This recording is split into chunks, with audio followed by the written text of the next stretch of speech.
Special the flash of each villager's emblem in a swirl of colored smoke.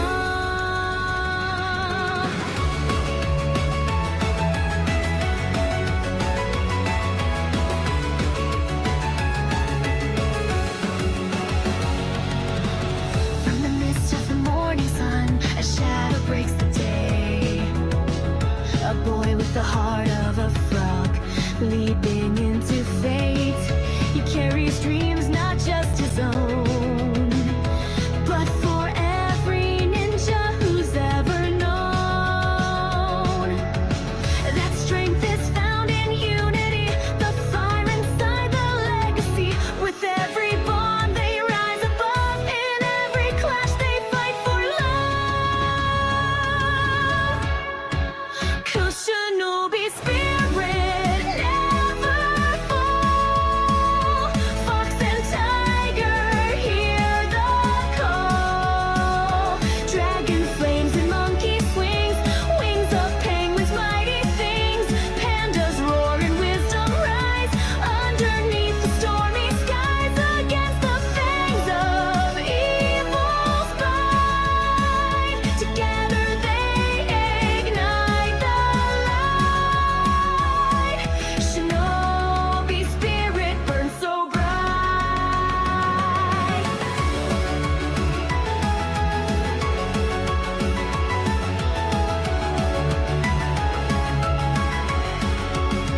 The snake's deceit coils deep in fear, spreading poison through the years. But blades of truth and hearts so brave cut through the dark to heal and save.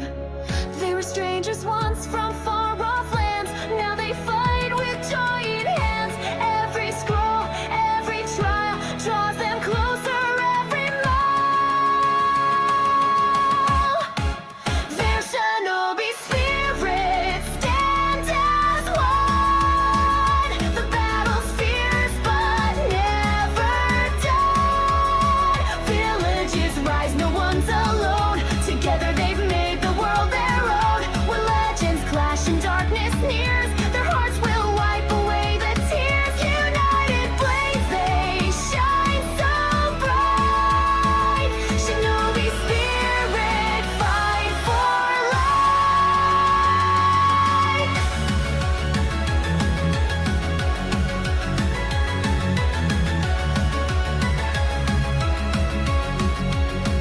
The bonds we weave become our minds.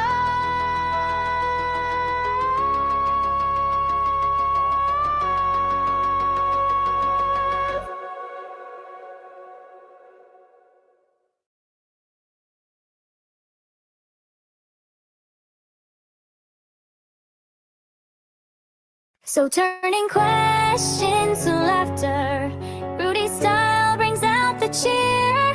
With skips to less, sharing stories, my guy's voice rings loud and clear.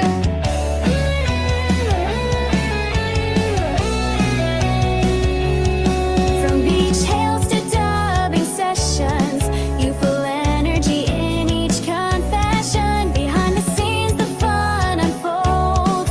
In Rudy's chat, the truth is told.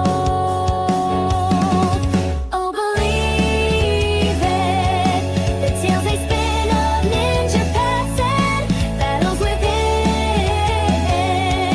Within every word, the bond grows tight. In it, earlier views that feel just right. In it, every word, the bond grows tight. So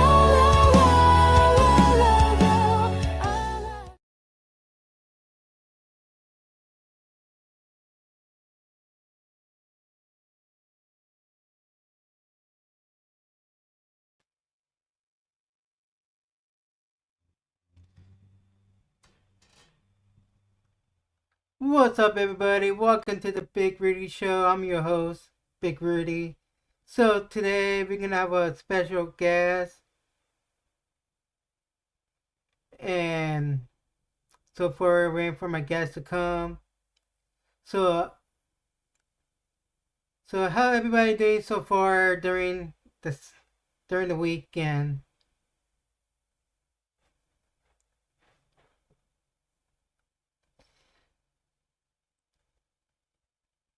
yeah, I don't have soundbite like Hammery, so I need to add some sound effects soon. So basically, my weekend was pretty good so far.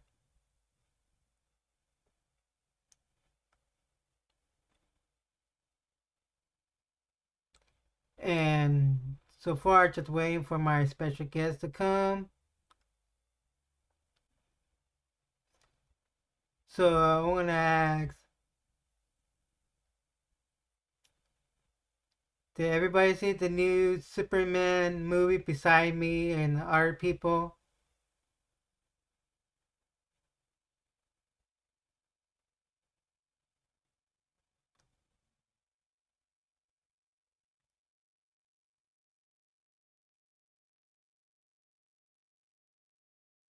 Mr. Hammer Resilient, do you watch the Superman yet? Hamry, come on. You better watch it. You're missing out.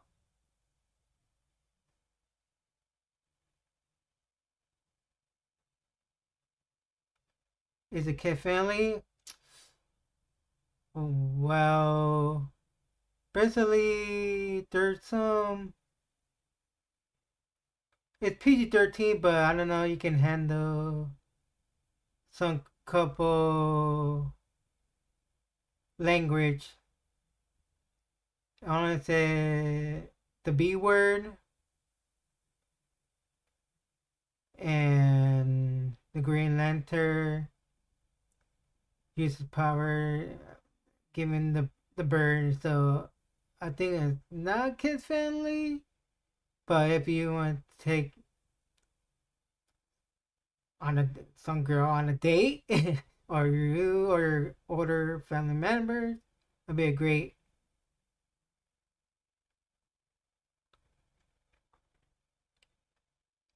In other news, have you seen the new Mortal Kombat 2 trailer? I think the Mortal Kombat 2 trailer was really good. I really enjoy it. And then bringing like new characters into the first one. Basically, I don't like the first one, the Mortal Kombat one, but the second one, they're adding new, like they're adding Johnny Cage, Jade, and much more. Oh, Shotgun. What do you think about Shotgun? They look sick.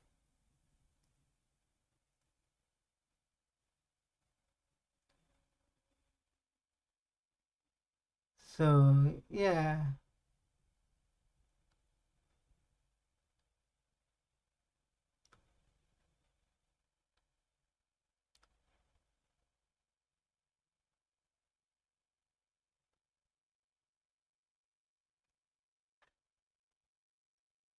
Who's playing Shotgun? Let me get that too.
So playing Shotgun will be let me look it up.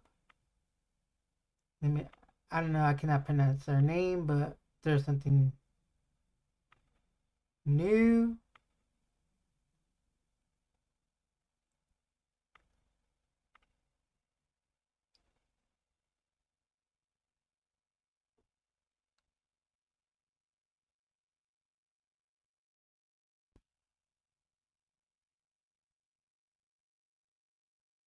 So who's playing Shah Khan?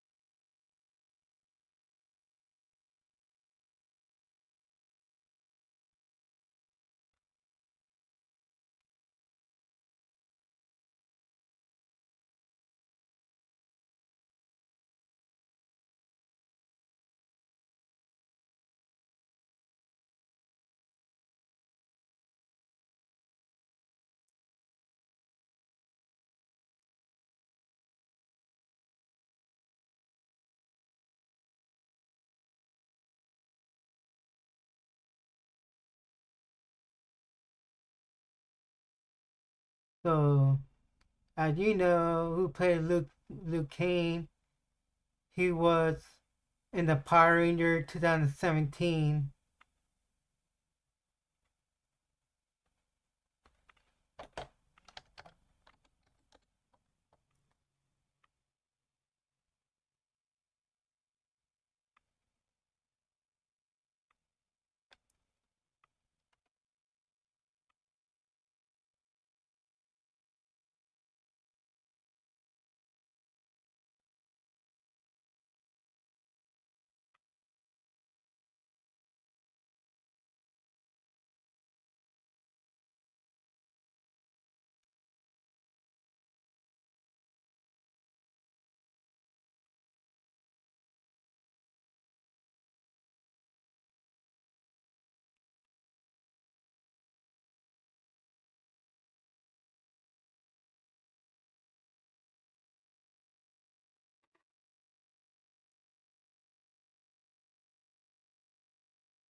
I see you, Patrick. Okay, I'm gonna bring you up right now.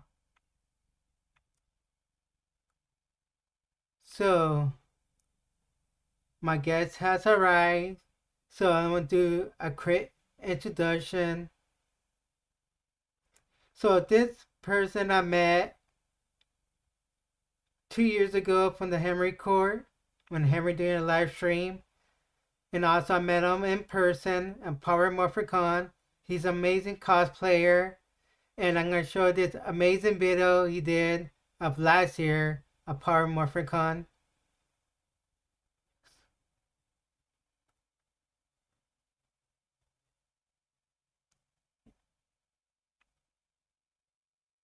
So give up for Patrick Scott.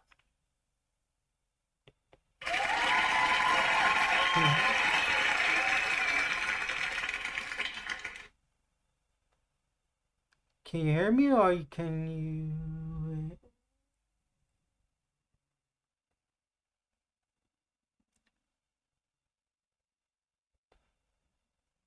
I can't hear you.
Can you hear me? Yeah, now I can hear Patrick There Scott. we go. There we Yeah, go. there. Awesome. So, yeah. I was in the other studio link that you Oh, I was in there. yeah. Yeah. How So, are you? doing really great, Patrick. Doing really great. How about yourself? I'm doing well. Thank you so much. And thank you again for reaching out, and wanting me on your show. I appreciate it. You're welcome. You're welcome. How's everything? I'm doing really great. Yep. Enjoying my vacation before I head back to school. Oh, nice. What have you done so far? So for school, for here, I just chill, relax, cleaning my room, Here we go. working some ideas, Nice. and play some video games and catch up some anime and go to like cons.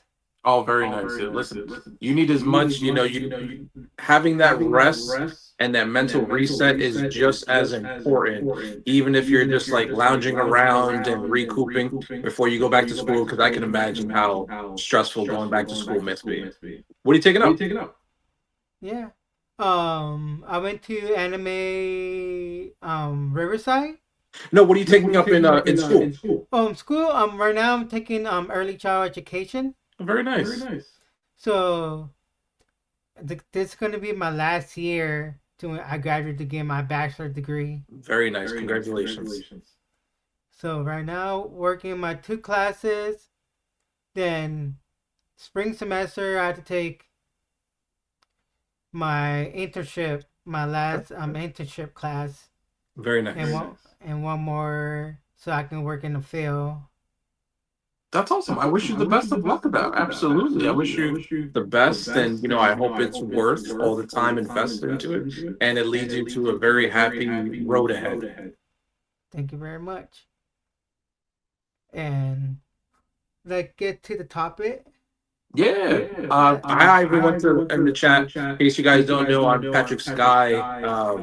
I'm a cosplayer, ranger actor on YouTube. I've written a small ranger comic series. And been attending convention shows for about 15 years, I feel like, about now. Yeah. It's been a journey. And so I know you go to a lot of like ranger cons more. Yes. Like Ranger Stop and Power Morphicon. Power Morphicon. I've done Go Ranger Station in Philadelphia. I've done Ranger Stop and Pop Atlanta, Ranger Stop Orlando, Power Morphicon California. The only show that I haven't been the only Ranger show I haven't been at yet is More Phenomenal Expo. I'm waiting for my invite, guys. Chef Mackie, get the memo. You live in Texas. That's right. I love Texas. Texas is amazing. I will be in Texas next month, Houston, for NostalgiaCon. Oh, nostalgicon. I'll be there for NostalgiaCon. I haven't done NostalgiaCon yet, but I heard great things about it, so I'm looking forward to it next month. Yeah, I went to my first time going to a nostalgicon in Anaheim next to Okay. Disney, Yeah, yeah, yeah. and like it's like huge, like Wow. it's like over like 150 um anime voice actors, Wow. Teenage Mutant Turtle from the movie, from the Very TV nice. show, Disney voice actors, Nice. and like three Power Rangers. That's Okay. it. Just Was the building at the same building they did Power Morphicon in 2023, the same D23 building in Anaheim? yeah, Okay, very nice. I do like that building a lot. They have great lighting. yeah. Like it's huge. Mm-hmm. Like that's my friend going. Compared to like I'll go to Anaheim, L.A. and Pasadena with, and I think I know the L.A. Comic Con is it's the huge convention center. It's a Yes. convention center that it's a lot. It's there a lot of to walk to. Okay. But I'd rather have like one big room Yeah. because you have to. It's there, and I mean like so. I made a couple that like the voice actors, like the previous one. Okay. For an anime Riverside, cause Yeah. they're anime Riverside, anime Pasadena, anime Las Vegas. They are the same owners, Okay. and I know he worked with Unworthy. He played at the Mega Ranger for SPD. Oh, nice. Then he doing that like the Dragon Ball Z series with Trunks, Son of Trunks. Okay, very cool. That's very awesome. I think I do remember that convention. Yeah. I'm glad there's so many different conventions venturing out for specific genres that will appeal to the fans because it makes you feel like you have a home away from home to go see people with mutual interests and to share those interests with. And that's something I connect with a lot at Ranger conventions. Listen, I love going to a lot of different conventions because it's a little bit of everything for everybody. But the one that's most dearest to my heart are the Ranger conventions because Power Rangers is one of my favorite fandoms aside from Star Wars. Those are my top two favorite fandoms. I haven't been to Star Wars Celebration yet, but I do plan on going when they come to LA next year. But Ranger Conventions is my home away from home. It's I grew up with the brand from the beginning in '93, and I found a community here more than anywhere else. And I'm so grateful for anybody who I interact with that loves the fandom, and grew up with the fandom, and even meeting the new generation of people who I came across it on YouTube, I came across it on Netflix, or even just Ranger fan films that we do where people find a way to connect with it. So which is really great. So I mean the Power Ranger community is always gonna have a special place in my heart. And I loved attending Ranger conventions. Yeah, cause going to Power Rangers like convention, like it's more like talk to the fans, Yep. like talking about like different seasons. And my first Power Morphicon was in 2015. Okay. Like for cause I told my cousin invite me. I go, hey, they're at Power Morphicon, and the first person I met was Austin St. John, Nice. cause back then, cause I don't know, cause I go before I wasn't into like the con scene that much. Like mostly like cause my friend is more into like the animated. Yeah. So been going to like Anime Expo, like no, I'm gonna open more. Well, other cons are available. So go okay, they're anime, Power Ranger. They're Power Ranger. I didn't know about it, so my cousin told me about it, and then I have other friends who like horror convention, Oh, like nice. Yeah. like like I see like the fandom there for the horror convention and Power Ranger. Like there, it's like a mix, a group of like that I like for going to like my first time going to Power Ranger. Like my first experience, like I first met Austin St. John, Nice. Monica May. Who else? There's a lot. I don't remember their There's a names. lot of, you have 30 years of history of Ranger actors, so I can imagine how, trying to keep track of them all 100%. But as long as you got to meet them and you had a great time and had great memories with them, those are the ones that count. Yeah. Except for Austin St. John. Everybody has, their different memories, and Yeah. what can you do?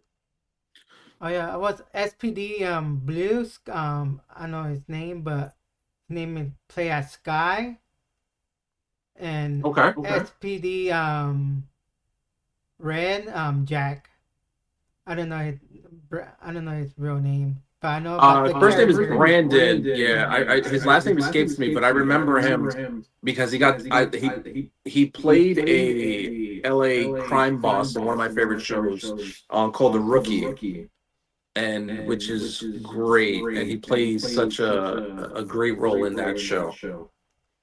Yeah, because the only I remember watching him before Power Ranger was She's the Man from Channing Tatum and Okay. Amanda.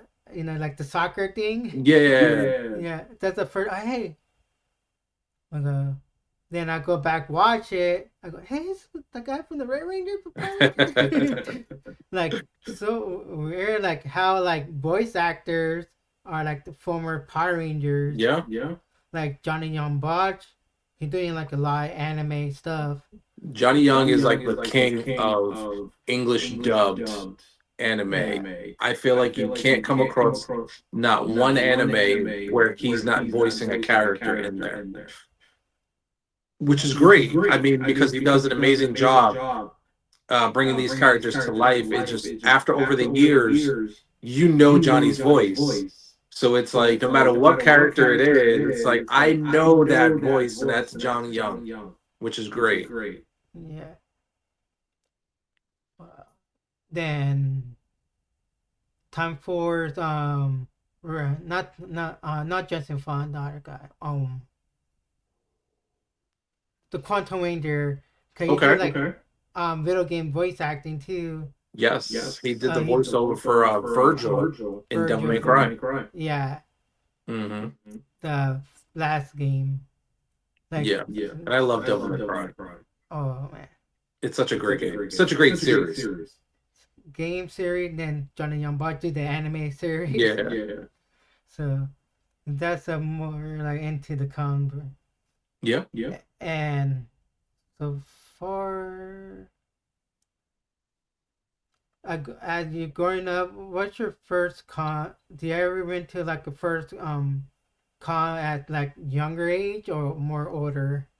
I wasn't introduced to conventions until 2010.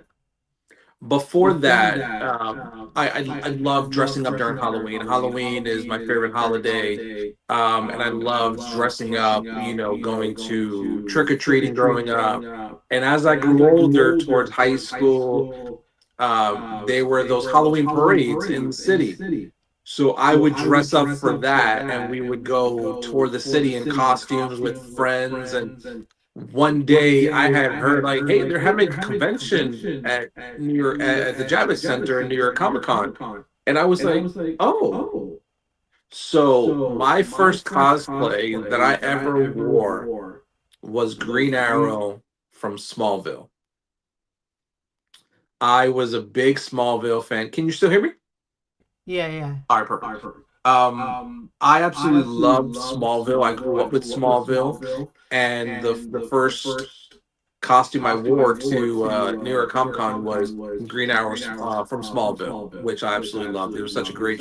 And once I had got into the building, I was like, "These are my people. This is where I wanted to be." So many people share common interests and hobbies, and they're all love to dress up, you know. So I was like, "This is." I absolutely love this, and I fell in love with attending conventions and then traveling conventions and going. I'm like, wait, I don't have to wait every year for this when I learned there's a convention happening every weekend in a different state. So I just started venturing out, going to different states, you know, going to different conventions, meeting different people, and then eventually I was like, you know, I did some different characters from Marvel and DC and sometimes video games, and I was like, you know, why am I not doing Power Rangers? I was like, you know, my first Ranger cosplay that I did. I think this was like 5 years, about 4 years in after I started conventions, and my first cosplay was the Green Ranger. Of course, it was Tommy, but I wanted to do a spin. I wanted to make something a little different. I loved the 1995 movie that came out. Did you enjoy it? Yeah, yeah. Nice. So I wanted to do the Green Ranger version that never happened on film. It was the White Ranger. So I had got, you know, I collaborated with a great friend of mine now, an amazing prop maker. His name is Wild Ranger 5 on Instagram and Facebook, and he makes most of my show helmets. He made my 95 movie suit in green. We had never done it, it hadn't been done before. And then a prop maker called Maniac made my shield, and then Taller Alzo made the helmet for me. And then at that time, San Diego released an exclusive gold dragon dagger. So I used that to make it look different. And then I attended New York Comic Con wearing it, and New York MTV had taken a photo, and it went viral. And I was like, everyone enjoyed it. And I was like, you know, I'd love to continue with Rangers. And I was such a Tommy guy growing up. I mean, a lot of people ask, like, oh, well, what was your favorite Ranger growing up? It always will be Tommy. And, you know, the following question is, well, Tommy came after, you know, who was before it? I was like, there really wasn't anybody before it, because as much as I love the show, there really wasn't anyone to connect with for me until Tommy came, because he felt, you know, he just transferred in, came into a new town. He was a loner for a bit, you know, and there were parts of him that I connected to more than anyone else. So I was like, I'm gonna start this journey from all Tommy suits, and that's how my journey ended. Well, that's how it took off, where I was already, what's the next suit, what's the next suit, what's the next suit, you know. So it's been such a great journey, you know, doing things with the Tommy character, from wearing it to doing fan films to now writing a comic book, you know, and all that stuff. Just one cosplay just like took it completely off the map for me. Yeah. Be- Then you do like the White Ranger, then Yeah. Thunder Charger Black. Mm-hmm. I've done, you know, in the beginning when I first started, I was always adding a different kind of spin to the suits. Like I wasn't doing the show suits at that time. I was doing more like the custom altered suits that you see online on YouTube and stuff. And it was green at first, and then I said, okay, I want to do white, but I want to add a spin to it. So I had put like the movie shield on, and then I did Zeo and Turbo. And then friends were asking me, or you know, people online, like, what's next? What are you gonna do? And I was like, well, I guess now is a perfect time to do the show suit. And you know, a lot of people were like, oh, the hard shield. And I grew up with the 90s US show. You know, I grew up with the soft shield. So that was my version of the suit. I didn't watch Sentai growing up, you know, so I grew up with the way the style was done on the American show, on the US show, where the shield looked different, the dragon dagger was different. You can tell the difference between the two suits. So I had started mapping it out, and thankfully, I had become, very good friends with Jason, and Jason was able to show me, some behind the scenes photos of the angles, and I had linked up with again with Wild Ranger 5, Matt Wilson, and the soft shield had not been done before. So no cosplayers were doing it. So when I said, he's like, "Are you sure you want to do this?" I said, "Absolutely." And it was so well received, and I'm so happy to see, even Jason was like, when whenever he would repost people with the soft shields again, I would always, comment on, like, we would text each other. He's like, "Always because of you," and it's such great to see people embracing that soft shield again, because that's what we grew up with in the 90s. It was that soft American shield. And I know when you compare it to like Sentai footage, it looks different, but for me, that's my suit. I love that suit for it. So when they were like, "What's next?" It had to be that one. And then ever since then, I've stuck to doing as much US versions of the suits, like White Ranger, Zeo, Turbo, and Dino Thunder, and all that stuff like that. I think the biggest differences with US was Green Ranger and White Ranger, and all the other suits that came after that were very just like two Sentai at that point. But the biggest difference in between the two suits were MMPR Green and MMPR White, which you can notice the biggest differences in between the two. Yeah, definitely, because oh, for the Legend of I Dragon Hmm. suit you have, Yes. Eric Reed, Yes. it's the same who made your outfit, right? Your suit. No, my Legend of White Dragon suit was made by a company called J Toku Costumes. They made the bodysuit, they made the helmet, and they made the armor. I did the alterations of the weathering on the body, on the armor. I made these sneakers myself. I took some running sneakers, and I added the armor on myself. A buddy of mine who makes my bodysuits, my Ranger bodysuits, his name is Deca Mexican. On social media, his name is Ivan. Fantastic, prop maker and seamster. I'm not sure of the actual terminology, but he makes all my Ranger bodysuits. So I sent it to him to adjust some things for me, and then when he sent it back, I puff painted all those little dots that you see. I did them all by hand. I lost like a good like 2 weeks of sleep because I wanted to bring that suit to life. When he did it, when we made it happen, Jason from the beginning, was like, "I want to see you cosplay this suit. I need you to make it happen. And I needed to make sure I did it, and I wanted to, with the same context of doing the 90s green, I wanted it to be perfect. It had to 100% be perfect because I didn't want to go back and say, "Man, I wish I would have done this differently. I wish I would have done that differently." So I wanted to make sure I did right by it when I wore it. And I wore it at Power Morphicon last year, and everyone loved it, which was great. And I know a lot of people ask, that's a big question. When's the film coming out? When's the film coming out?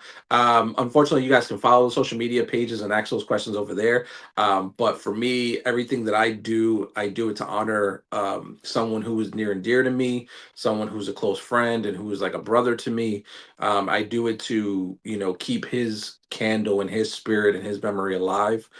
Because that's what he wanted. He would want the fandom to, enjoy it as much as possible. All the characters that he's played over the years, and keep those memories alive. And if I can do it in just the smallest of way as a guy wearing a suit, I'm happy to put it on just to make somebody smile and say, for Jason, because that's really what I do is these Ranger cosplays and Legend of White Dragon, these fan films and these comics that I write. It's everything is, if you catch it, everything is showing love to somebody who I will always consider um, a brother. Me and him and I, got close very over the years, and that was somebody who's near and dear to me, who I miss every single day. Even till now, it still feels like day one. And I'm sorry to navigate away from your question, but I everything I do is to make sure that his memory is preserved. Yeah, definitely. I just want to know the pricing, like how much you pay for your outfit, like total. Cause Oof. they're like yeah, I know you buy the auction one, Heritage I Life one. I did. I did. That was an experience. Unfortunately, I had to send that back. Um, because they couldn't find the boots. So sadly they couldn't find the boots. So I just I was like, hey, if you can't find the boots, this is kind of an incomplete suit. I think I'm gonna have to send this back. I think someone I they ended up having another auction recently within these past couple weeks, and they've relisted it. And I believe someone else won it again.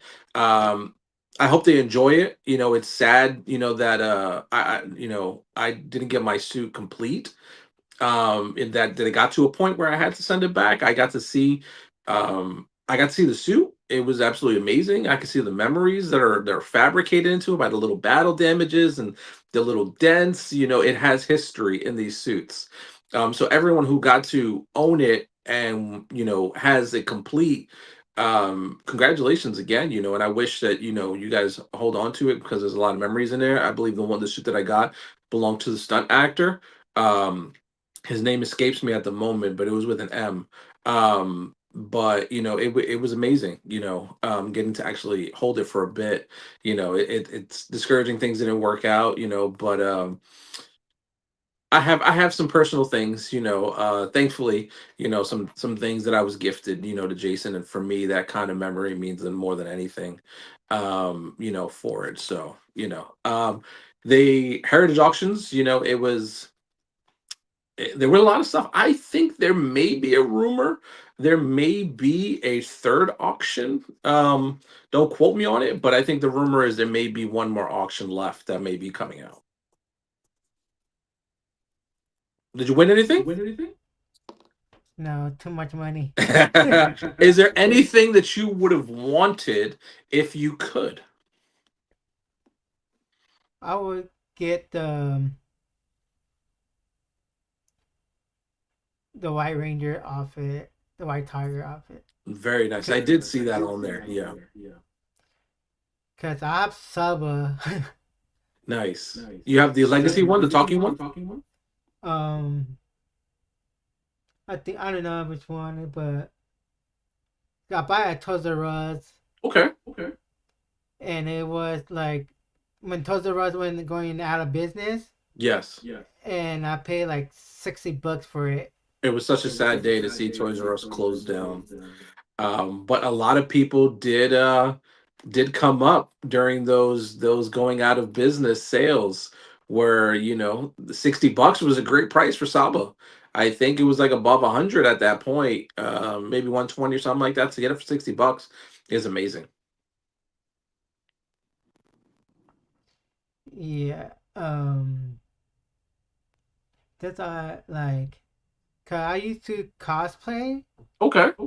Why'd you stop? Um, I'm Ken from Street Fighter Very nice. and Tokugawa Kiniko, Okay. because it was hard to do like put like I content on like the fake one. Context. Yeah. Yeah, I go, oh, man, like you're like afraid to like I want Poke to your poke eye my out or eye. something. Yeah. And you have to be careful with your contacts too, because if you get something in your eye, you don't want to make any damage by rubbing on it. I completely understand. Yeah, definitely like, and also like Halloween is my favorite season holiday too, Awesome. and like I used to dress like in the dinosaur one, the floaty one. Oh, the air dinosaurs. Yeah. Yeah, and also like when they have like the Easter bunny for Easter for Okay. what my community college did.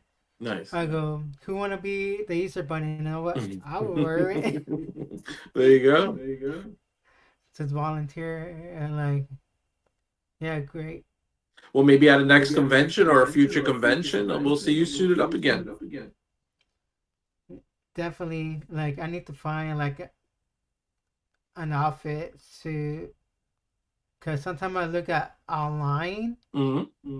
but I don't know which one. Like you have to get your sizes, your height and Yeah. tall, weight, Yeah. everything.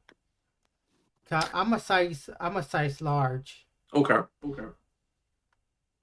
so It's always best to get the sizing as accurate as possible so you can feel comfortable, in your suits. And listen, if you have something in mind, doing in parts, there you don't have to uh, pay for everything all out of pocket. Pay what you can, and start low and work your way up. Start with the boots, and then the suit or the pants and the gloves, or the shield, and then the helmet, or whatever the character may be. But just remember, you could do it in parts. There's no rush. You don't have to.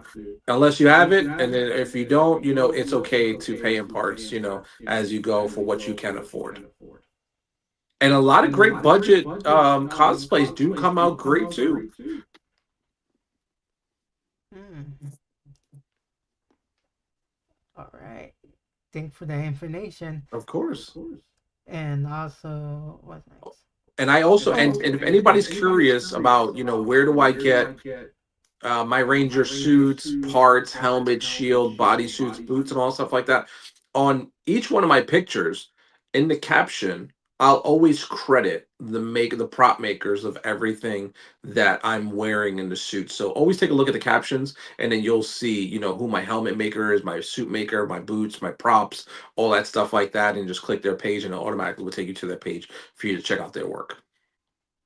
Credit, credit, credit, credit. I cannot stress that enough. Credit. And always do it in the captions, not in the comments, because it's always best when you see it right there. When you see the image, it's easier to find the people if you credit them in the caption. yeah, it definitely is more easy for the next. Will be comic book. You did Yes. like Rising of the Dragon, Yes. and What'd you so think? far you did was really good Thank you. because he's basically doing like from the movie 2017, the Power Ranger. Yeah, I Hmm. know you told me like a little bit more detail, Yeah. but let I don't know if the fan knows about it Okay. because people didn't tell me go wait, Patrick wrote a comic book. I go yeah, it, yeah. I it, told it, me. it, it happened very fast. Um, the idea didn't. The idea, of course, when the film came out in 2017, the film came out and it had a mixed reviews. I love the film, and I think it had a very with a beautifully well done cast that meshed well so together on film and off film, which really showed. And we didn't get a sequel. Sadly, we didn't get a sequel, and I was pretty bummed about it. And so were a lot of people, who enjoyed the film. We were teased that Green Ranger sequel at the end of the film. The after credit was the detention follow up scene, and the teacher is calling out Tommy Oliver's name, and it zooms into his desk, and his jacket's there, but he's not there. So we could have gotten that Green Ranger sequel if they would have greenlit a sequel for it. Sadly, we didn't get it. But the idea of what that could have been just popped in my head, and so many ideas, of what a sequel could have looked like, what could be done. So I had written a script, and I wanted to make my own indie fan film of what a sequel could have been. I had gotten a suit made of what it could have looked like. Um, the concept art was designed by an artist out of Spain, and then I had got it actually made by a gentleman out of Mexico, Talarazo. And then after that, I was like, I got the suit. Let me make the film. And I had so many ideas, and I was brainstorming, on a script. Then COVID happened, and it kind of shut down a lot of things where we couldn't really do as much. So I kind of felt stuck at a moment where I was like, well, now what can I do? And I was like, maybe I can turn this to a series, for YouTube and shoot it in parts. But then I was like, No, I don't feel like it's gonna match the tone of the film if it goes from a film to a series. For me, at least, I was like, it's not clicking like that. I don't want. I didn't want that. Um, so I had came across an artist, another artist, and this artist is out of Costa Rica. Um, and I came across his artwork on Instagram. Brokenveil.art, Edgar Siles does an amazing job. And I have reached out and I was like, hey, listen, your art is beautiful. Are you currently accepting commissions, to collaborate on this idea for a comic? And he was like, I just have a spot opened up. Someone canceled. So it was meant to be that I turned this into a comic book because I grew up with comic books. So many people grew up reading comic books because it's a way to preserve the story and reread it years down the line. And when I was a kid, when I was first introduced to comics, I had did my communion and we had family dinner, and my uncle had taken me to his parents' house, and he's like, I want you to see something. I was like, all right, cool. We went to the attic, and he had stacks and stacks of long boxes filled with comic books, where I skipped over dinner, and I was like, I was so infatuated with just going through the pages of so many comic books and stuff, and I was in awe. I was like, this is what I want when I get older. I want to be able to preserve all my comic books and pass that down for someone else to read and enjoy and all that stuff. So when the opportunity came up for me to collaborate with this artist, Brokenville.art, I was like, it's meant to be. So him and I, we created issue number one of the comic. And for me, it was such a risk because I've never written a comic book before, so I give credit to so many who do that, and are trying to become comic artists. And whether it's story, whether they're drawing illustrations, or so much that goes into it, because a lot goes into it. So this was a first venture for me, but I was like, I feel like I have, and I had friends who read the script and it was like, you have something special here, take the risk. So I fully invested into Rise of the Dragon. There is no Kickstarter, there is no Indiegogo. I straight 100% fund the series, and then it's my way of giving back to the fans. For those who want to support it, I'm here for it. If it's not your cup of tea, that's great also. I hope you find something that does appeal to you. But, issue number one, I would have been happy if one or two people would have bought it, but we sold out. And I was like, whoa. I was like, okay. So we did a second printing, and the second printing sold out. So I was like, wow. I was like, okay, okay, okay. So I wrote out, the next two issues, and we're doing a limited series, 6 issues. And the second one, we were able to collaborate with, his last name escapes me, and I'm so sorry, but Raul, I forgot his last name, but he currently does the colorist for the Power Rangers comics with Boom now, and then also does just finished off of the Naruto TMNT comic that just rolled out. So he did the inking for that, which was amazing. And when we rolled out two, that sold out as well. So I'm like, I'm so blessed for anyone who just takes the time to support indie creators, because again, it could have been one or two people who just read it, great, and then moved on. But I have built a small community who wants to see the story continue, and I'm happy and I'm blessed to see those who want to see the story continue to flourish after a film that came out in 2017 and it's 2025 now. So for those who still want that Green Ranger sequel are looking at the comic for that, I just want to say thank you. We're working on issue number three. I posted the cover on my social page, so you can check that out. I'm working with the artist for the variant cover, and now we're getting to work. We're going to be working on the pages for issue number three. My plan is to do issue number three and four, and kind of release them a very, very small window in between them two. Excuse me. Because I want to get this out to you guys. And again, I fund everything myself. There's no Indiegogo or Kickstarter, or it's kind of my gift to everyone else. So I 100% fund it myself, because I'm just that passionate about it. And if you have this idea that just doesn't want to leave your head, it's meant to be there. Yeah.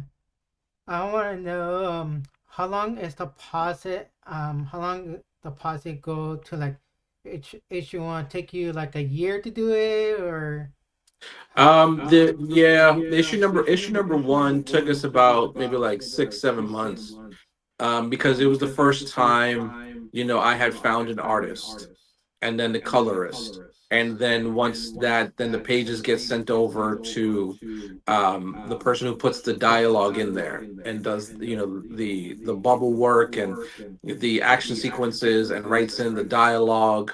And then after that, the printing company. And then when you go to a printing company, you get test samples of what the pages feel like. Do you want glossy or non-glossy?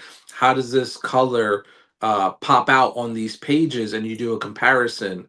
And then after that, you think of what the front. Well, you have the front cover. What the back cover is going to look like. Are you going to do any credits? Are you going to do any advertisements in there? All that comes into play. And how many copies are you going to order?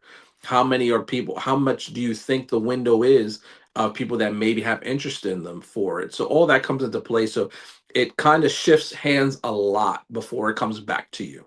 And I find that so joyful because I get to see the process myself, and I'm very big on behind the scenes stuff. And thankfully, Jason used to share so many behind the scenes stuff with me because I love seeing that stuff. I love seeing how films and shows are made, and how comics are made, and all the behind the scenes. And I would get to see photos, quick videos, and stuff. And I love to watch how things are made because I love seeing how the gears are to make that beautiful engine just go. so 6 months to do the first. About the second comment, The same second thing. comic goes by a little quicker because you already have, as long as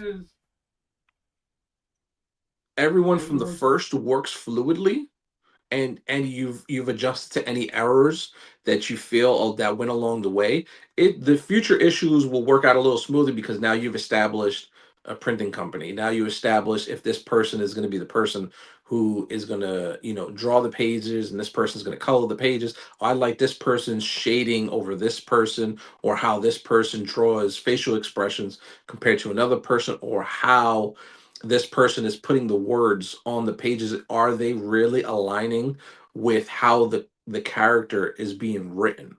All those come into play. So as long as you find a team that works well together, then it's a lot more shorter time because you can now give everyone the heads up of, hey, this is the window that we have available. Are we able to meet this window? How, and you should really say that between each person. This is the window that we have with the artist who draws, then the artist who colors and shades, and then the person who does the words, and then the printing company. You communicate all together. So as long as you're communicating with one another, and really responding back to feedback, and being involved every step of the way, it'll go by a lot quicker, as long as everyone's fluid. But if you feel like, hey, listen, this printing company really didn't work out after the first one, then I need to readjust. It's all about adjustments. But work what's best for you, and give yourself realistic expectational goals. Don't say, hey, I'm announce my comic and it'll be out next week, but then there's still so much to do. So I won't personally announce anything until until I know 100% this is where it's at. Like, hey, I'm about 90% done, and I believe I have this window, available. Like the cover to issue number 3, I dropped it when it was already done already. I put out a teaser when I already had a base already out for it. So you want to know what you're working with before it's all done, because these fans invest into you, that you don't want to let them down. And I never want to let down the community that I've built over the years. I don't like. And some people are, hey, why don't you do Indiegogo or Kickstarter? And no offense to anybody who's done it before. What works for you works for you. Just me personally, I'm just not a fan of having the responsibility of someone else's finances in my pocket and then just waiting for it to be done on my time and not theirs, and I feel bad because, and this goes with anybody, you work hard for your dollar, and I want to make sure it goes to something well worth it. So for me, I prefer to have my comic ready to ship before you buy. And for me, that works for me, but it might not work for another person. Everyone's situation is different, so go with what works for you. Is the best advice I'm gonna give. Yeah, definitely. Like for example, like all the Power Ranger did, the order, Yeah, like all the stuff, like people's away and something happened, yeah. and like and you get that hammer, you got hammer resilience to cover it. I said the hammer police will come after you. Yeah. That's all I need is one person didn't get my comic, and then one, two, Henry's coming for you, three, four. Henry's great. But I try to make sure, everyone gets, whoever places an order, I make sure, they get them in a timely fashion. And I inspect every single one of my comics before it goes to anyone else. Before I mail out a comic, before I bring them to my convention table, when the printing company delivers, all my copies of my comic, I go through every single one to make sure there's not a dent or a scratch in the corner, because I want everyone to be 100% happy with the product that they purchase from there. Because again, no one has to spend their hard-earned money on me, and I'm grateful for every single person who picks up a print at a convention, picks up a comic or a sticker, or just takes the time to say, hey, out of this whole convention, I just wanted to stop by and say hi. And I'm grateful for every single person who does that, because to me, I've been in this convention game for about 10 to 15 years. For me, I still think of myself as a regular person. I'm no one special. I wasn't on the show. I wasn't on in a film or anything like that. I'm a guy who dresses up as one of his favorite characters, and I love to do that, and I love to share that, with someone, because if it makes someone smile for less than 5 seconds out of their day, it was well worth it.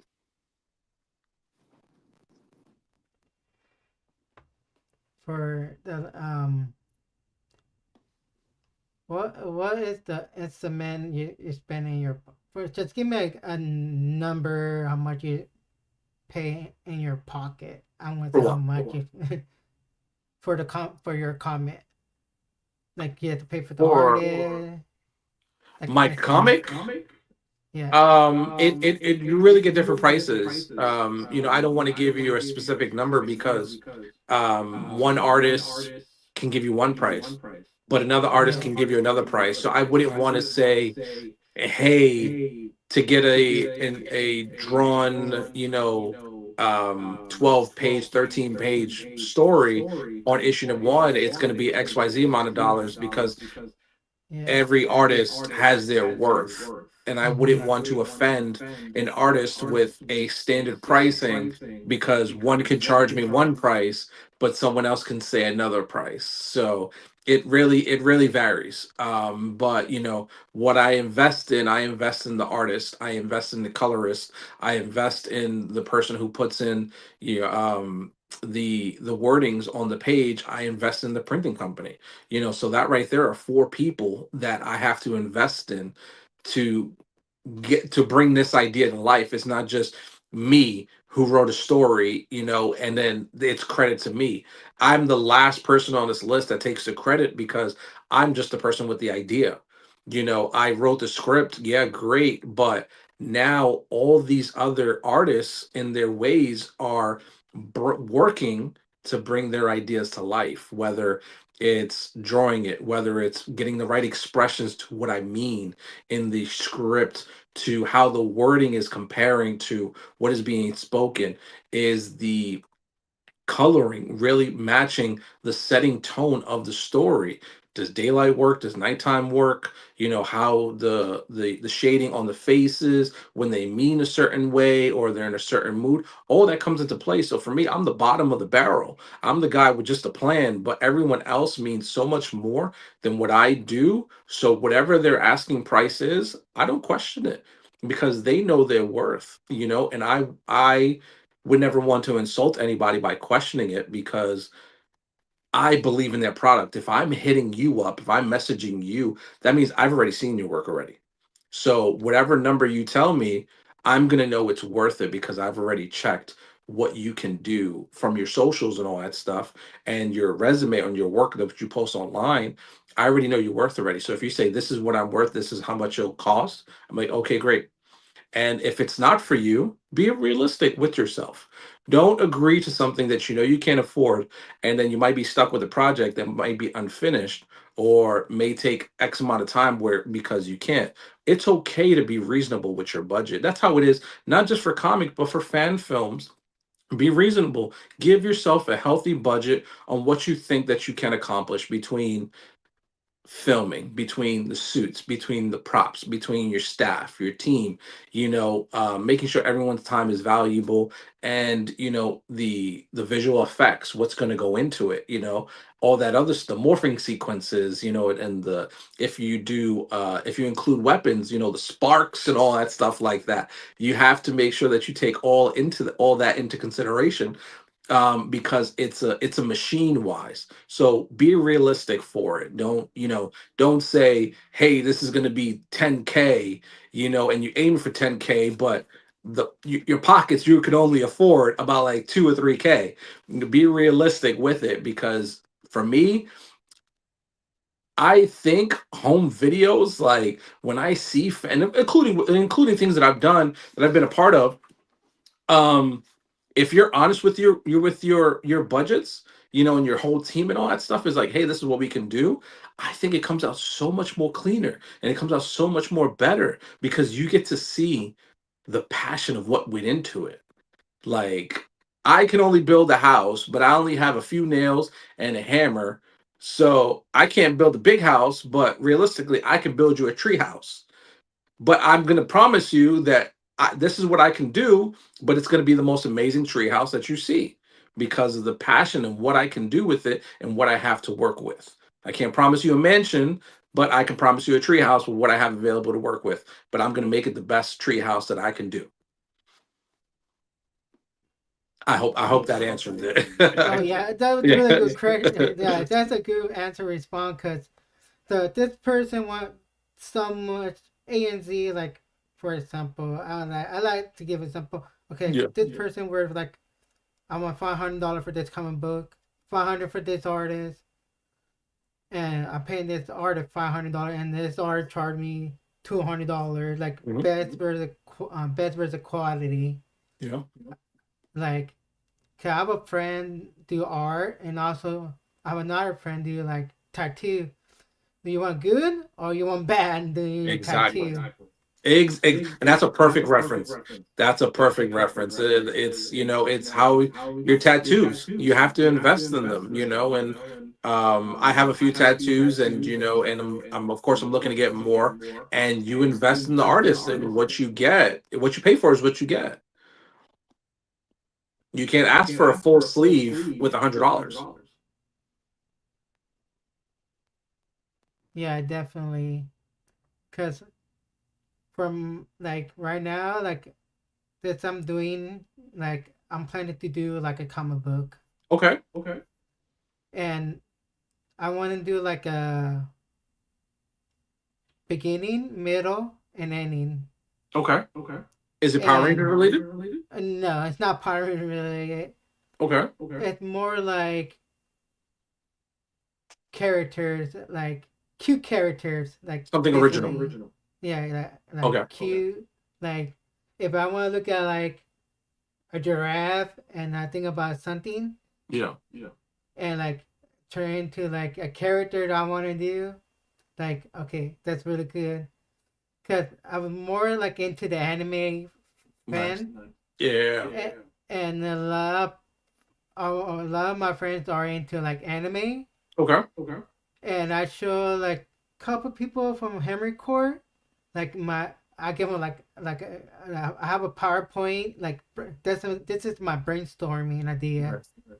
Okay, you need to have a brainstorming idea first before Yes. like I'm gonna release a comment. I want to release a film go where your like your brainstorm ideas. You know what I mean? Yeah. How many characters are gonna be in it? How many villains Mhm. gonna be in it? Exactly. And what kind of um stuff? I go how long the page is gonna be longer. Like I'm Yeah. planning to do like 10 pages each one. Cause I want to start in the Okay. beginning. No, I'm not gonna do like 20 pages. It's too long. Nice. That's like a novel. And you really want to ask yourself, how much story do you want to put out with this? How many issues do you see yourself really making?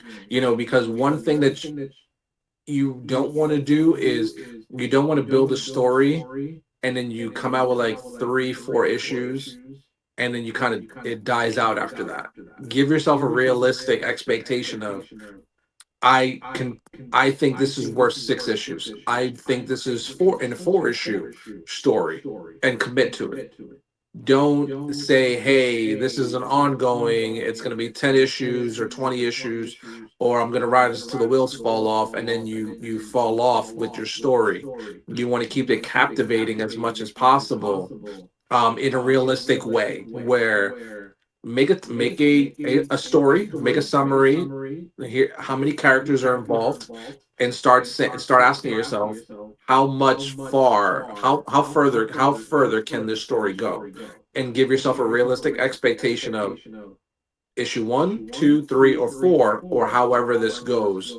But make sure that you understand, like, hey, the story is worth stretching out to 4 issues, 6 issues, 8 or 10, and make sure that you don't lose sight of that. Like have a background origin Hmm. story, like Yep. how to become, and go to like I'm gonna put like the anime character like Naruto, like his Mm. background story, like Yep. how his parents fight and the ninja war, how he Yep. got the nine-tailed fox in him, like oh your parent died because the nine-tailed fox of the Hmm. village fighting like that, like have a background story and then go lead to the story and end it. Yep. And you want to make sure all the characters that you have in the story, written in the story, receive their spotlights. Make sure that they all have a moment that you really get to highlight them, because you don't want just one character and everyone else is a background character. Make everyone special in their own way, which is great. And I'm a big Naruto guy. In Naruto, and as you can see in Naruto, Naruto had his focus where the highlight story is Naruto, but Sakura had her story. Sasuke had his story. Something for Kakashi, Guy, Gara. Everyone subbed have their own little stories. While Naruto was the main character, but all these additional characters did have their stories attached to it, highlighted as well. Yeah, like the whole Kage, Hmm. then Atachi, what was called Atachi? Forgot his brother name. Sasuke. Sa- Atachi, how he betrayed, like he was his brother, then he betrayed, like Yep. betray his family, and then Hmm. he didn't leave village. That's Yes. his background story. Exactly. I wish you the best of luck for it. Listen, be sure to, tag me on your stuff. I can't wait to see All right, thank you very much. it. Then, so into the next will be the animes. I know. Yeah, I remember you used to have like statue made out Yeah. like Dragon Ball Z Hmm. and Naruto. What other anime show you've been watching? I'm big on anime. I grew up on anime.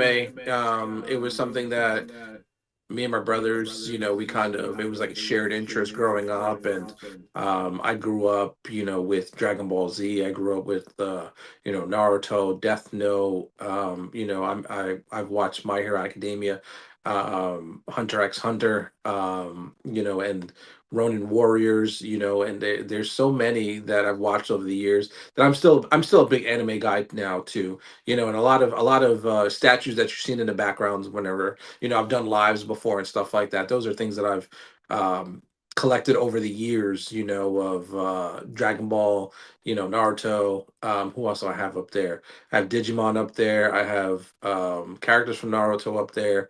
Super Saiyan 4 Goku is one of my favorite. Not one of my favorite. The one of my is the favorite for me in the Dragon Ball franchise. Super Saiyan 4 Goku, not Daima. GT Goku. For those, because I know Daima just put out something, and that's a story for another day. But I'm a GT Super Saiyan 4 guy. But I love watching anime. I feel anime has their own inspiration, when you get to watch it, over the years and stuff. And I feel like it's taught you hand-to-eye coordination, where you have to watch the screen but also read the captions at the same exact time. And at one point, once you master it, they kind of become flushed, where you can read the caption but also know what's going on the screen at the same time.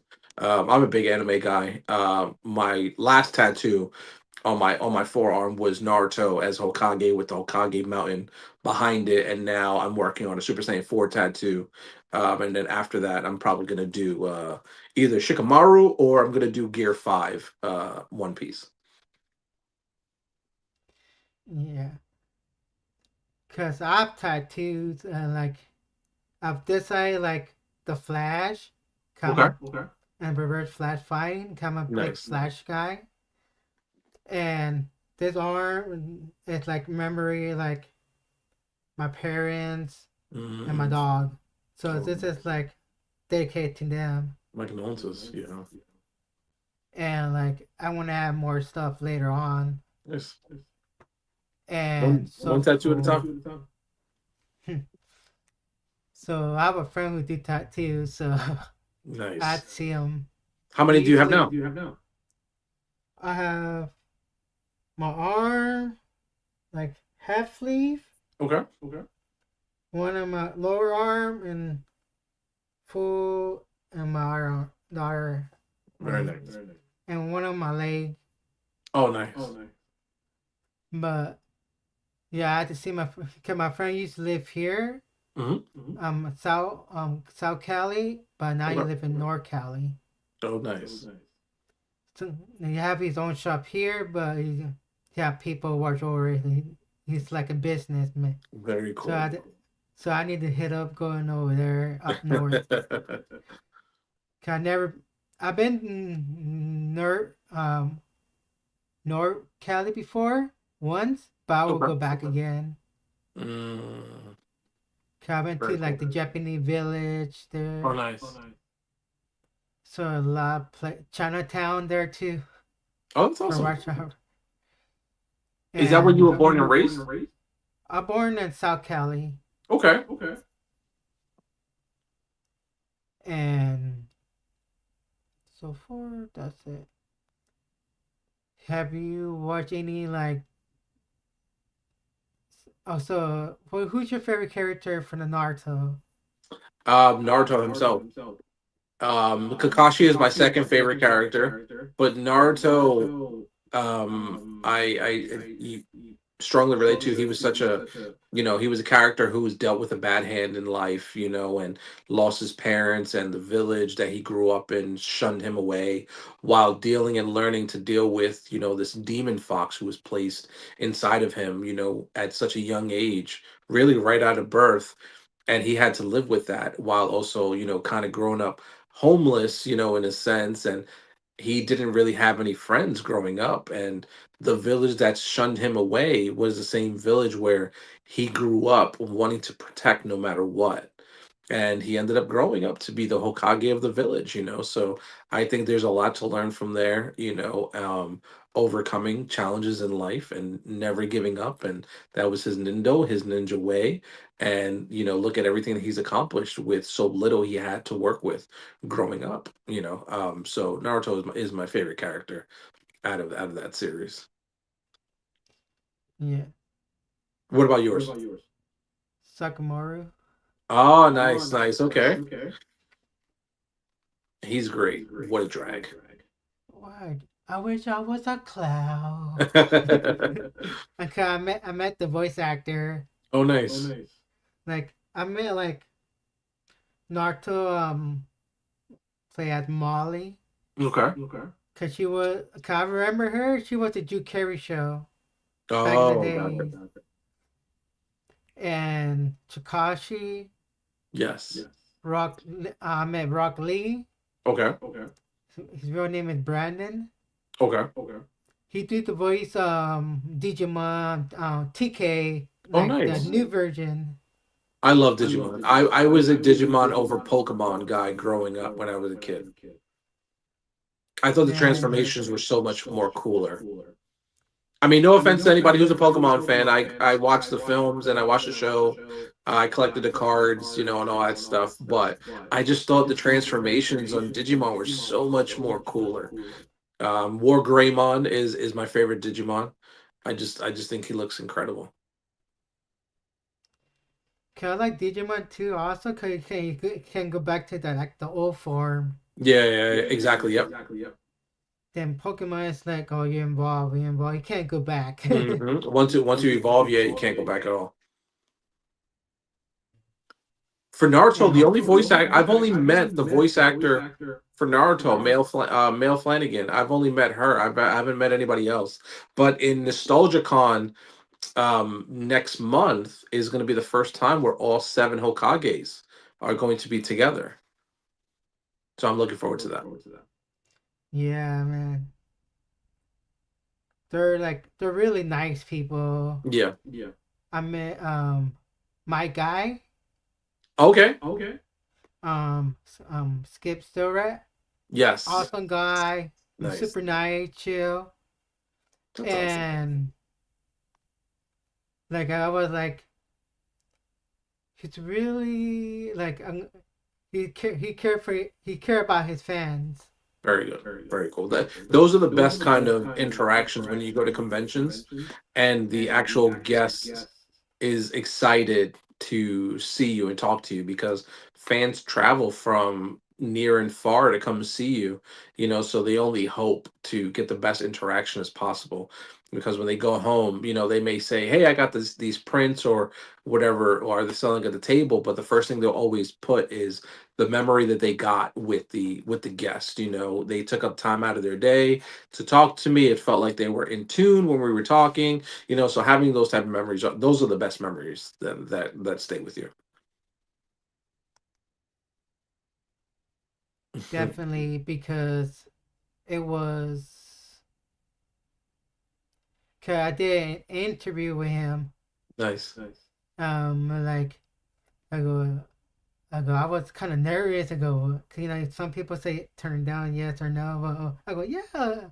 I go, like, hey, you're my second favorite character for Naruto. My guy. Are you go? Yeah, how about I'm barely starting doing YouTube channel, Yeah. and I'm gonna kind of like have you like a guest speaker. Like I go, yeah, I can do it. I can just give me your email or so we can do Zoom. Hmm. I go, no, about this. He gave me a bad idea. About this, come back later when the like around like closing time. Okay. Then we can do an interview. Very So nice. So you got to talk to them after the show. yeah, we do Very like nice. ask some question. Like I go, man, you know everything about me. I go That's like, great. what kind of voice acting? Cause you do like a couple of video game voice acting, and he did like voice acting from Ryu, from Street Fighter, from the animated movies. Nice. So I told him like all the then video game, Destiny Water, all a lot of stuff. We go, man, and so it That's was great. great talking to him. That's Then awesome. I'm glad. then I started watching Demon Slayer. That interview is on your YouTube channel. Yeah, So be sure to everybody go subscribe to Big Rudy's YouTube channel and check out all his previous interviews and videos that he has on there. Yeah, like the stream, everybody. Like the Like the stream. stream. That's right. And so for okay, wrestling. I know Wrestling. you. Yeah. So, are you a big fan of big wrestling fan?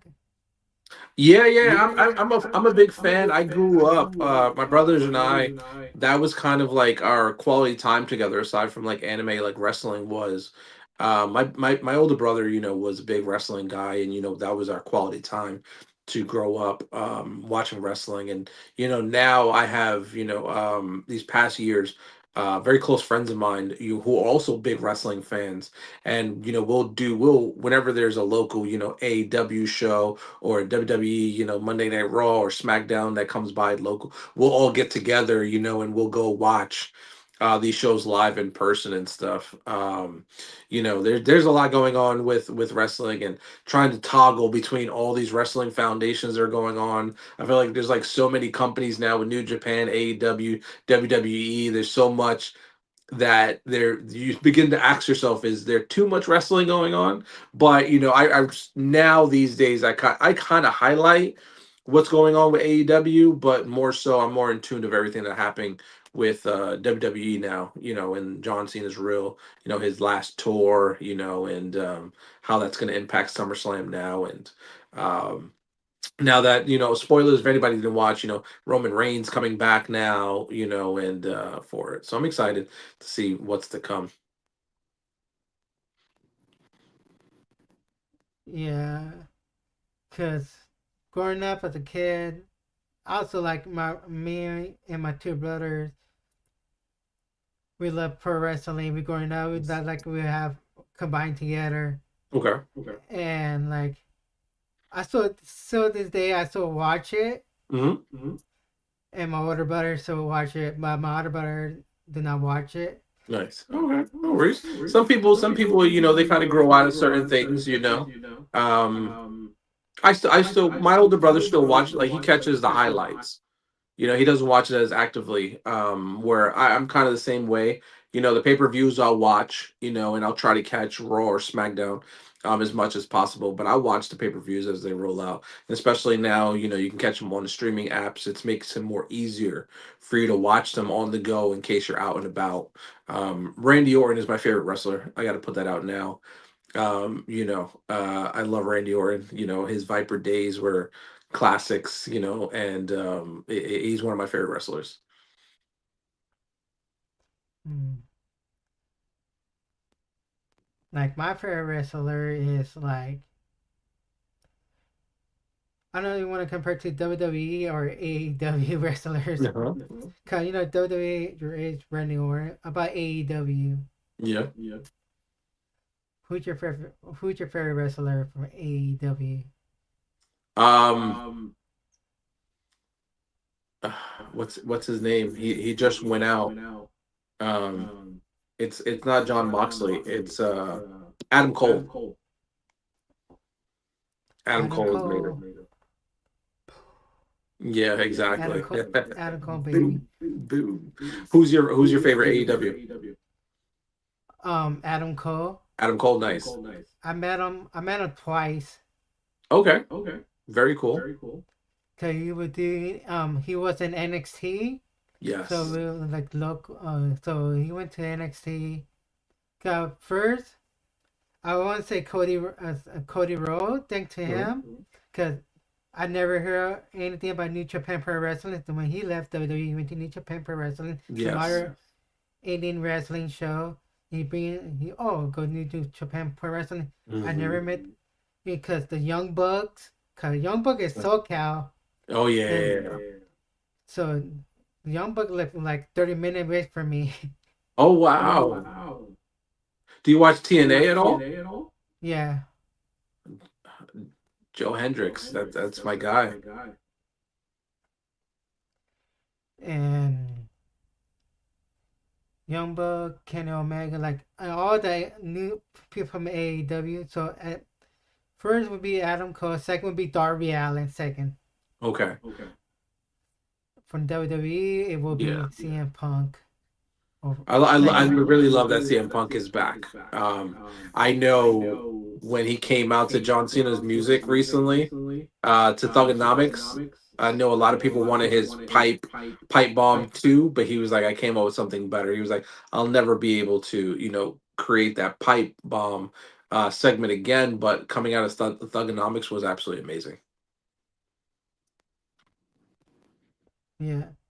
Ca- he you ever went to like I know like some cause more wrestler do like meet and greet more in the Mhm. East Coast than the West Coast. I Have have you not been ever able to gone? go one yet. No. You know You what? know I take that back. I think I did one, not at the wrestling shows who do the meet and greet, but I think maybe I think this maybe like 10 years ago. Ringside Collectibles used to do meet and greets with certain wrestlers, and I think it was the only time that I got to meet AJ Lee. She did one meet and greet back in the day over 10 years ago with Ringside Collectibles. And I got to, and I think at that time, like Avengers and X-Men was a thing. So I got her to sign, one of those comics for me. And it was great meeting her. She was such a sweetheart. Um, but I think that's like the only time that I've ever done a meet and greet. I wanted to, because of course, I want to, it'd be a blessing to meet Randy Orton one day. At one of these meet and greets. They look like so much fun. I think there was one in Jacob Javits Center, I think about a month ago, which was Fanatics Con, which was a sports convention. I Oh didn't yeah, have the yeah. availability yet to go. I was working on something, and I wanted to, but maybe next year. Yeah, cause I went to I know they're doing like WrestleMania Mhm. called WrestleCon. Okay. So Yeah, you yeah, know, yeah. cause when WrestleMania here in LA, I went to WrestleCon. Like I met like a lot from AEW, TNA, Nice. previous Hall of Famers, and like I met Adam Cole, Brian Danielson, Oh, nice. um, Dr. Brick Breaker, Iwo Uno, um, Rosa. I would like in my Instagram. I Hmm. post like I would like slideshow Oh, of everybody who you met. Very nice. who here are the voice actors, here are the movie actors I met. Like, can I do like a YouTube short? So you see Nice. me like Okay. Matt Hardy, all the stuff like AJ Lee, Big E. Oh, nice. When AJ Lee did her first book and she doing her book signing, I went to it. Oh, that's awesome. That's great though. Yeah, quite a few of them are doing Barnes and Noble's events. I think who is it? Someone. I think there's an event in LA. It's like at a Walmart. Penso is doing a meet and greet there. Oh yeah. Cause before, oh yeah, I met Ray Fina and Pentagon. Cause before they used to have their own shop Hmm. at Pasadena, No, nice. and I went to the first opening. I have to attend more wrestling conventions. I think that's something for me to do more next year.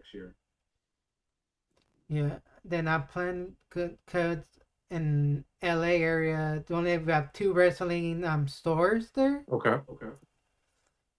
and sometimes I go there. That's how I met like Johnny Gargano Oh, nice. and Candy Lorraine. And I know like next week Carlitos will be there. Oh yeah, nice. So like it's great talking like they're really like super nice. Mostly Johnny Gargano is super nice. Like I find out like we're 1 month apart for our Oh wow. birthday. Okay, he born in August 14. I'm born in September 14. Oh, And we that's awesome. both 1 month. Your So birthday's good. right around the corner. Yep. And we are at the same age. Very nice. And But that's cool though that you were able to meet so many wrestlers over time. yeah. So the last final question was Okay. the memory with Jason David Frank. Yes. What's the best memory you have with him? Um, I don't think that I can narrow it to just one. I was having the opportunity to have him as a friend, someone to call my brother, and being able to be called that back, is the greatest memory I can have, that I got to share with somebody. Um, for somebody, I met him.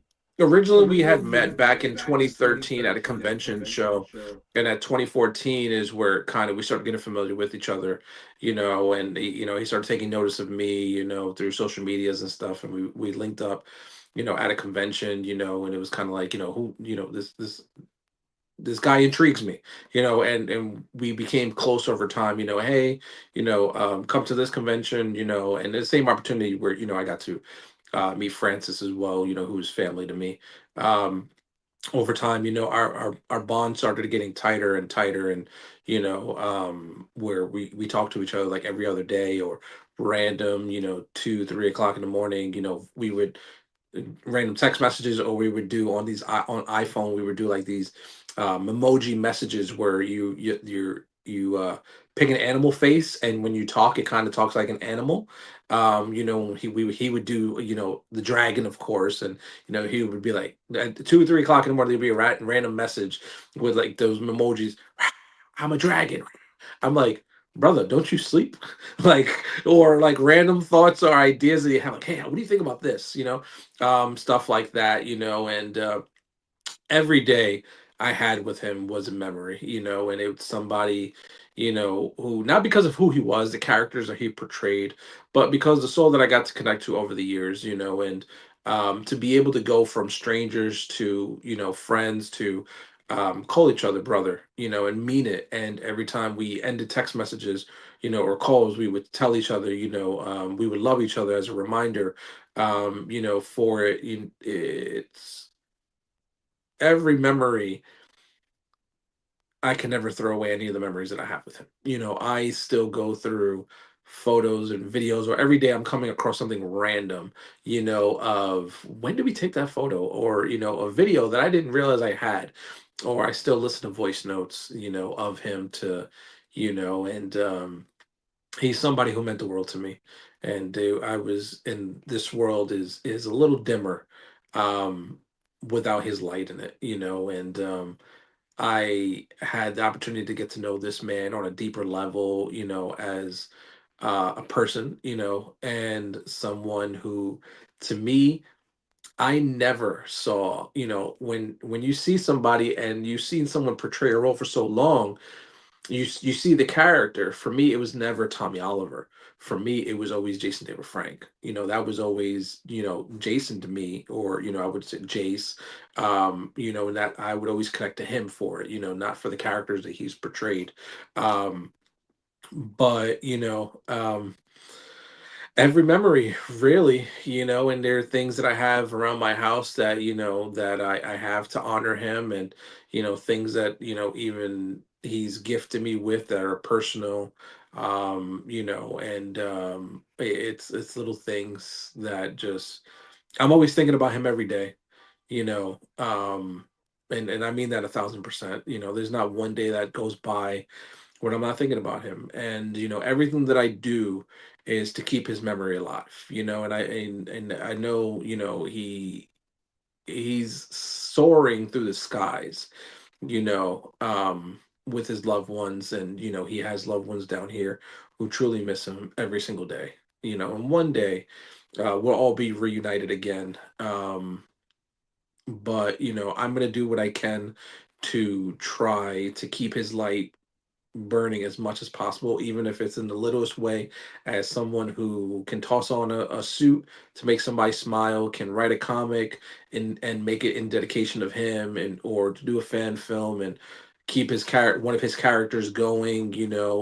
Anything that I do, I want to do as much as I can to try, and I encourage everybody, to if you're struggling, to find your place in the world, to find yourself struggling to talk to somebody, reach out. Don't be afraid to ask for help. There are professionals available, to help you with the American suicide prevention website or toll free number that you can call to reach out to talk to somebody, because there are so many people in the world. Never feel like you're alone, because we want you here, every single one of you. We want you here, and he's going to be someone I'm always going to say I wish he was still here, because it doesn't it's we're going on what, 3 years, and it still doesn't feel, um it still doesn't feel real for me. It still feels like day one, getting that phone call, and I make sure to, go back and forth, to the cemetery, and pay my respects. And I've been there a couple of times already, that I want to make sure that he knows that, he's never forgotten, and there are always going to be people that are always going to keep him near and dear and close, no matter what, for it. So, he's truly missed, and he's always going to be a brother of mine, no matter what. Yeah, definitely. Like for me, I think he was like the second time I met him. Hmm. The first time I met him was at the toy store, like their story, like I did, like what Jason David Frank gonna be doing at I'm doing a sign at a toy store.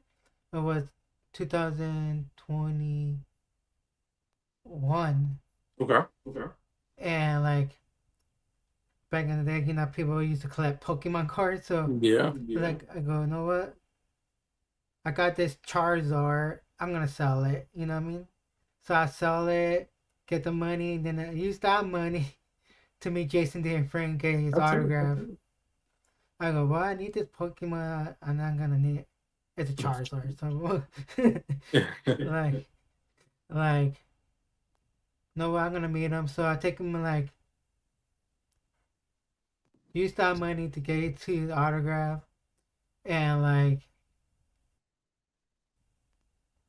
I was talking to him. I was like first time meeting him. I was kind of nervous talking to him. Like, oh my gosh, Yeah. I'm first time meeting like my favorite ranger, and like I asked him like my cousin. He didn't went with me, but I asked him he's gonna be there at Power Morphicon 2022. Yeah. So hey Jason,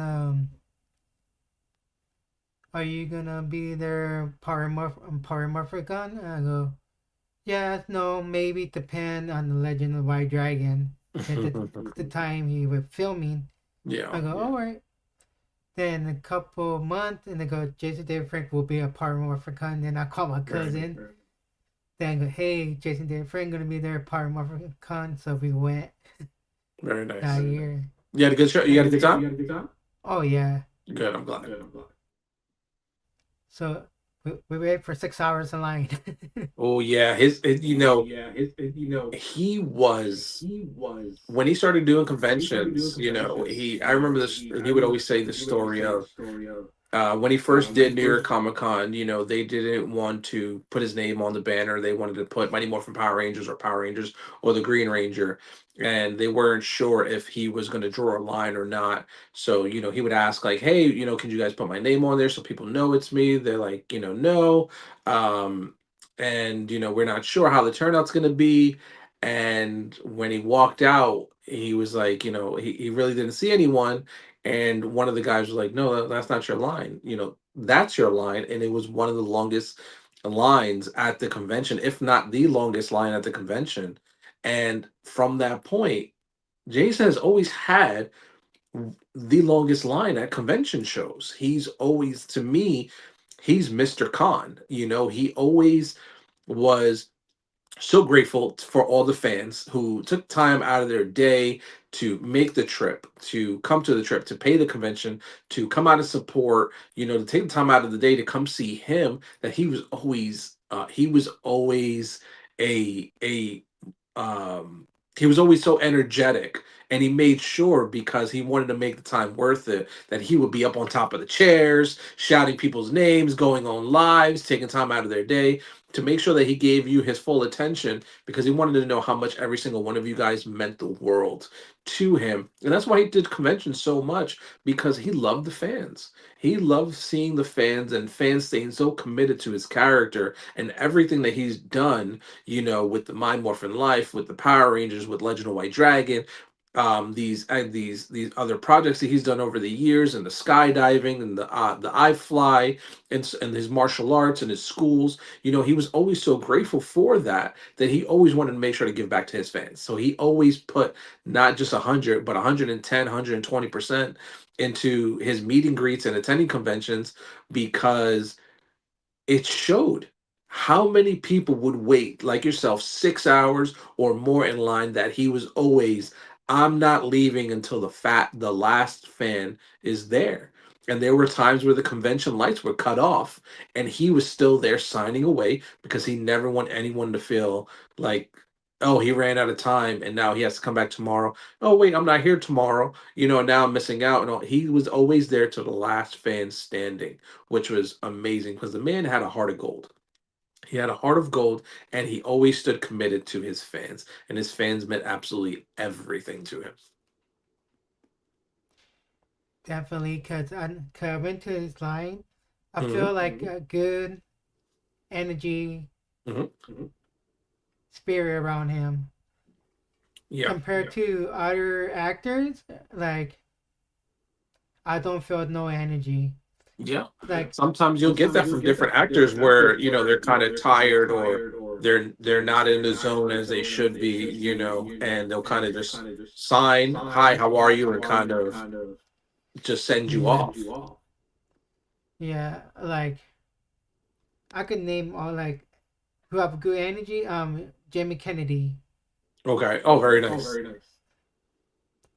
and he have a nice positive energy towards his fan. Hmm. And Matt Diller, Oh, that's awesome. because he has a huge line, You know. like all around. Like I can tell fan like very happy Hmm. see him. Like we can tell he have positive energy. Even like the Naruto fans, Yeah. that voice actor have good energy by. Even like I met Johnny Young Bush like for a time. Hmm. He have a good energy vibe. Nice. One person I think that kind of shouts, and I know I think I probably have others, but one person who I did have an amazing experience with was meeting Tom Welling from Smallville. I had such an amazing time. It was long overdue. I think it was very early on when he started doing conventions. And I used to, a fun fact is, when I was in high school towards college, I used to make custom figures back in the day. Like, I used to take figures apart, I used to repaint them, to be characters that I wanted to, that weren't released at that time. So in Smallville, we never got to see Tom become Superman. It was CGI and all that stuff. But I had this kind of obsession at the time where I wanted a figure of him in the Superman suit. So I remember taking apart a Superman figure, repainting it, and putting the Tom Welling head on top of that body, the figure that came out, and I kept it for so long, because I said maybe one day I'll meet him and I'll give it to him. And I mean, from college, I remember this was like early 2000s, single digits to now doing conventions, and I had to be in the double digits. I held on to it and I gave it to him, and he was just so grateful for it. He still has it to this day. He's had it at his table. I've seen him behind the scenes when he goes live and stuff, and he absolutely loved it. And we had such a great memory between that. Of he was so genuine when he got to see how appreciative of being. I know fans give gifts out and all that stuff, but he really paid attention to the details that I put into the craft of something that was more than 10, 12, maybe more than that. Yeah, it has to be more than that. Around maybe more than 15 years ago, that's something that I had made, and was grateful for it. So, Tom Welling, I had that's who shouts out when I had amazing interaction with that at a convention for it. Yeah, I was trying to meet him, Hmm. in May, but I didn't because when school was like gonna be, I was working on finals. Yeah. I go, oh, maybe next time. Maybe next time Yeah. we do like another con. I'll go check it out. Cause I used to watch Marvel too. Oh, I love Smallville. Always hold on to Smallville, everyone. Always hold on to Smallville. Cause this is the first time he introduced to Superman, like the background story. Hmm. And for I remember like also like how like be like a when Jason like talking about be a good person, talking about the P like all that stuff. The PPP. Yep. Yeah, and like passion, Purpose. purpose, and Perseverance. yeah, Yeah. He always wanted to make sure, you stay true to yourself, because that's what's going to get you far in life is, accepting who you are and being comfortable in your own skin.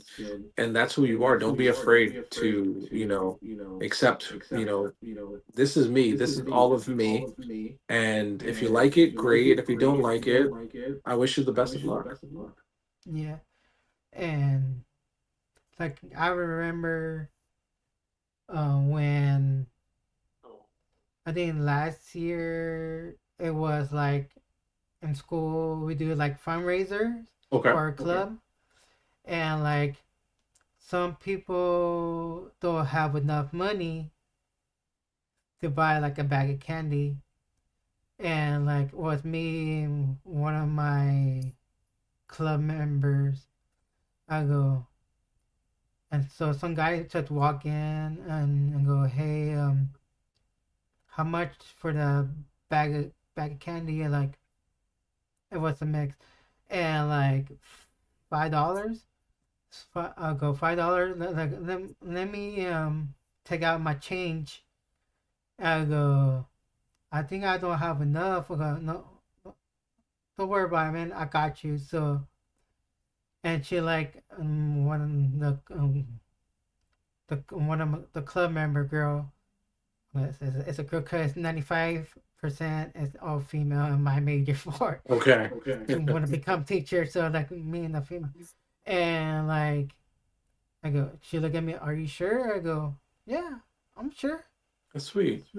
So like, so like her, I go to get it. I pay for it. It's just $5. It also helped me, cause just in case if you need the $5, to catch the bus, where you change Yeah. or get like something to drink, and like I go, oh, and she said, no, thank you so much. And the guy said, thank you so much. I go, no problem, man. You know what? Take care of yourself. It's all about you. Your mental health and first. And God, I just remembered that with Jason part. Have a good spirit That's right. and Be a good person. And that's so sweet, because that little gesture could have made that person's whole day. It could have been yeah, a road of, I either eat or I have money to get back home. And I'm choosing to get back home and I'm not eating, and that little gesture could have made that person's whole day. So that was a great job on that. yeah, definitely. I think that's it. All the question I asked you All right. about. All right.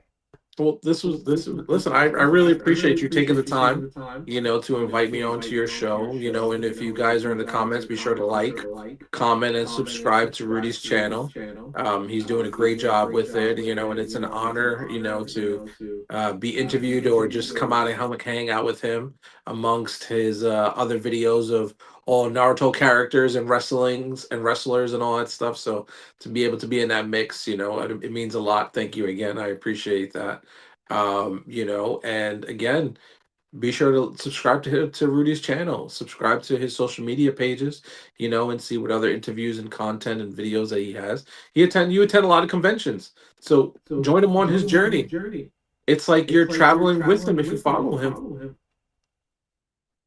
Yep, definitely. And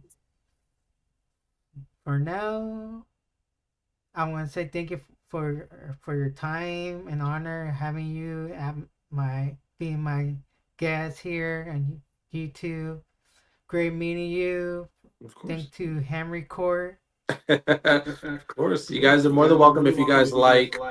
Feel free to, follow my social media pages. I'm on Facebook, Instagram, Twitter, X, TikTok. I did open up a YouTube page. I'm posting a lot of, videos that I've had over time and building my way up on there. If you'd like to check out my YouTube page, it's the same thing as all my handles, patrickskye.co. Feel free to subscribe there. And you're more than welcome to find, if you see me at a show or convention, feel free to say hi. Those if highs are frees, high fives are frees. I'm grateful for anybody who takes the time out of their day to want to do an interview like Rudy, who did an amazing job. Come support my comic, Rise of the Dragon, or check out my social medias for the cosplays and independent fan films that I've done over the years. Definitely.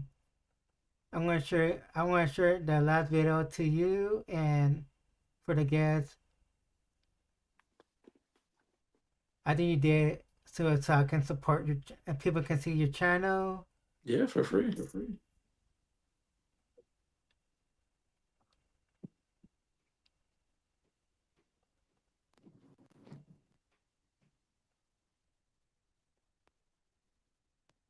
That's me. It's morphin' time! SPD, emergency!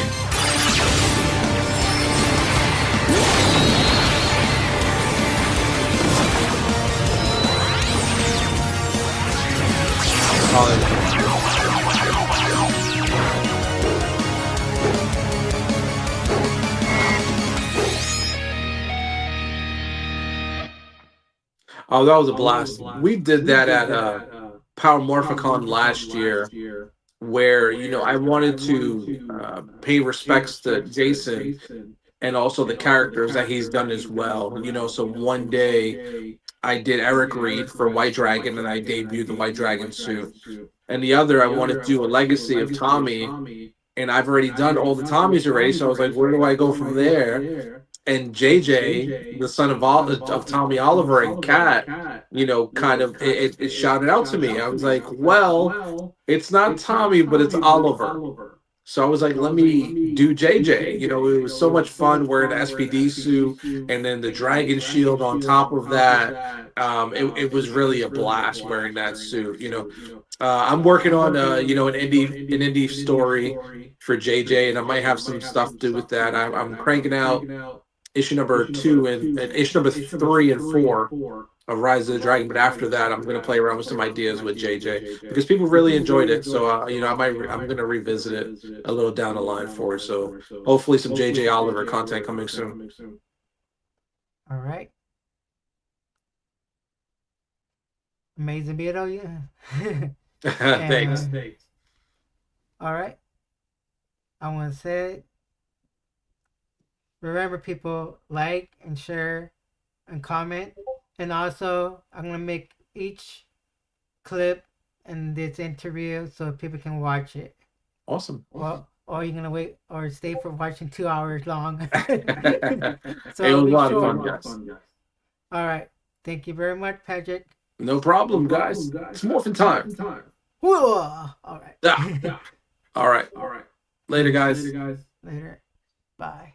Bye-bye.